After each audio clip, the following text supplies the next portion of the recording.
Conversation. మా ప్రశస్త కూడా రోజు బైబిల్ చదవడానికి ప్రోత్సహిస్తాను, అట్లీస్ట్ 2 చాప్టర్స్. ఆమె చదువుతున్నప్పుడు కొంచెం పెద్ద పెద్ద వర్డ్స్ ఏమైనా ఉంటే ఇంగ్లీష్లో చదవడం రాకపోతే నా వైపు చూసి అంటది, డాడీ ఈ మాటకి మీనింగ్ ఏంటి డాడీ అని అడిగితే, I use that chance to explain Bible to my children and I want to see them as the Bible followers. వారు పెద్ద అయిన తర్వాత దేవుని వాక్యాన్ని బలంగా బోధించేవారుగా, దేవుని వాక్యాన్ని అనేక ప్రాంతాలు తీసుకెళ్లే వారుగా ఉండాలన్నదే నా అభిలాష. నేను మనస్ఫూర్తిగా కోరుకుంటున్నాను, నా బిడ్డలు రానున్న రోజుల్లో దేవుని చేతిలో బలమైన సాధనాలుగా వాడబడాల.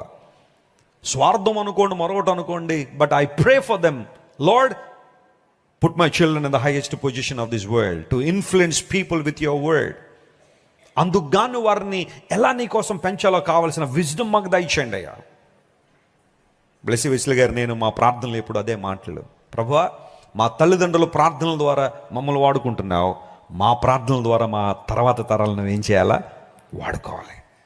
జ్ఞాన సంభాషణ, ద వర్డ్స్ ఆఫ్ విజ్డమ్. అసలు సిసలైన జ్ఞానం అంటూ ఏదైనా ఉంది అంటే అది కేవలం దేవుని వాక్యంలో మాత్రమే ఉంది. హల్లెలూయా. ఈ జ్ఞానాన్ని పొందుకున్నవాడు తన ఇంటిని ఏం చేస్తాడట, కట్టుకుంటాడు. జ్ఞానం కలిగిన స్త్రీ తన ఇంటిని ఏం చేస్తుంది. అలా అని చెప్పి కేవలం స్త్రీలకు మాత్రమే జ్ఞానం అవసరం అని చెప్పట్ల, జ్ఞానము గల కుమారుడు తండ్రిని ఏం చేస్తాడట, సంతోషపరుస్తాడు. జ్ఞానం అందరికీ కావాలి.